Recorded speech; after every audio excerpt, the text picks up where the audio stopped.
But let's talk about who's going to make the cut in the playoffs, because we know that the Bucks and the Clippers, great regular season success. We expected and had high hopes for them last year in the bubble, but both had to take those early exits in the second round. If you had to think about this season and who's really built for the playoffs, Jalen, who would you go with? I got to go with the Clippers because I've seen Kawhi Leonard do it. He went to the East in 1 year, and one of the teams that they beat on their run with the Raptors was the Bucks because he's clutch. And one of those plays is a game-winning shot against the Sixers that had Joel Embiid in tears. I've seen Kawhi do it.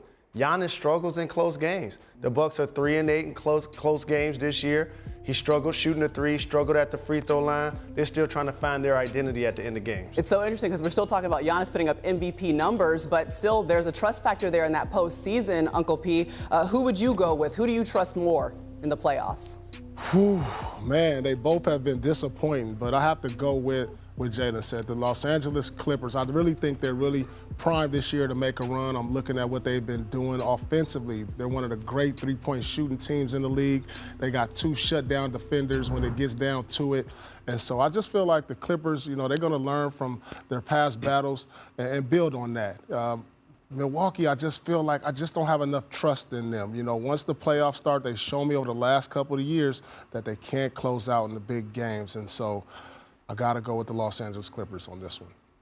Yeah, Paul mentions the Clippers' ability to shoot the three this year, how well they've shot it. A big part of that is the way the ball has moved. The guys are open to shoot threes. And Ty Lue, in his first year as head coach there, I think part of what he really has sold Paul George and Kawhi Leonard on is we are going to play through you on offense, but you have got to make guys better around you. The ball's got to move.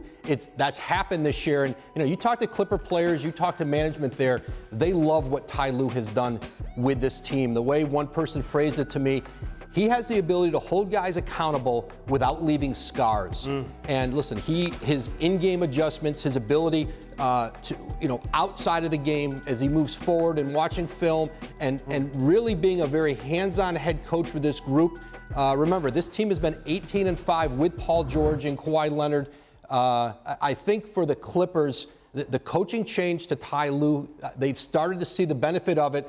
And remember, this is a head coach who won a championship at Cleveland, got to the finals 3 times. Yeah, and remember, he's the only coach in history to battle back from being down 3-1 in the finals and walk away with that victory against the Warriors. But let's switch and go over to the Bucks side. And we talked about it, the reinforcements that Giannis is going to get. You reported yesterday that Jrue Holiday will be back, and that is an important addition for this Bucks team. Yeah, listen, they made a significant deal in the offseason to get Jrue Holiday from New Orleans. It was a big part of the reason that Giannis Antetokounmpo felt confident enough in the future of this organization to sign that extension. They've been 5-5 without Holiday, and now he comes back, and you see what this Bucks team could be with Giannis, with Chris Middleton, and obviously Holiday. And I think now, this is a team that ultimately is going to be judged on how, and its head coach Mike Budenholzer are going to be judged on how they advance in the postseason. We've seen them great in the regular season, but like the Clippers, will be judged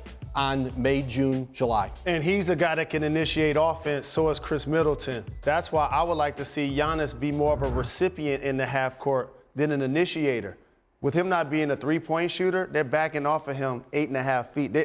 They're physically distancing from him when he has the ball. And so when those guys can initiate the offense and he could be a screener, mover, and cutter, kind of like the Pelicans are doing with Zion, I like to see Giannis getting it more on the move. Jrue Holiday, he's on pace to shoot at 50% from the field for the first time in his career. And you saw the numbers. They're 15-8 when he's on the court, so it's going to matter. Do you think that adding Jrue Holiday back into the fold for the Bucks, Uncle P, gives you a little bit more trust in Milwaukee?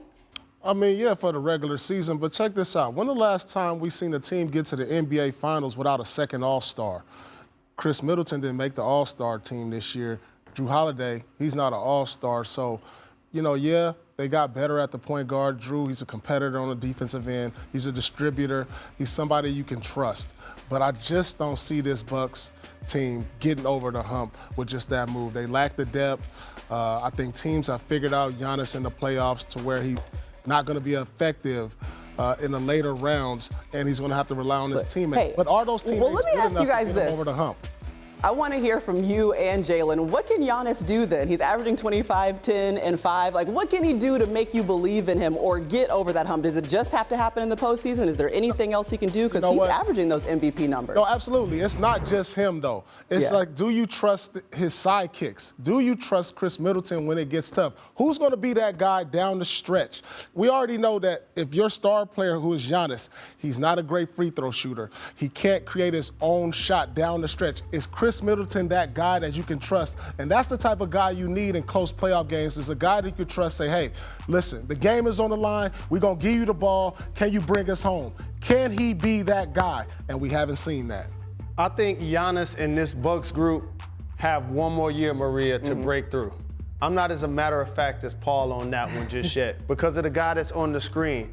And you're right, Paul, he wasn't an all-star because he got snubbed, okay? If he would have took Julius Randle's spot, who, by the way, shut me up yesterday because he bullied Sabonis, he earned the spot. It happens on the floor.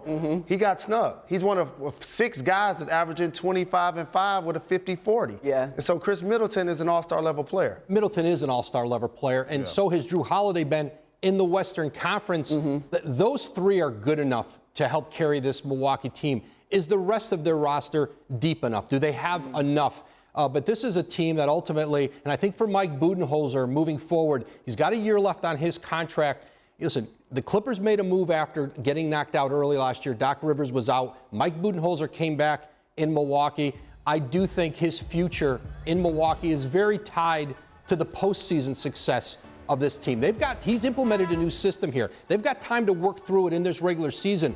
But I think for Budenholzer's future and being a long-term coach for this Bucks team, I think there'll be a lot of judgment on that in these playoffs. And Maria, that's the same thing about Giannis's MVP candidacy. Right. It's like he's going to now be judged by what happened in the postseason. He could put up the same numbers, but his regular season narrative won't be there. Thanks for watching ESPN on YouTube. For live streaming sports and premium content, subscribe to ESPN.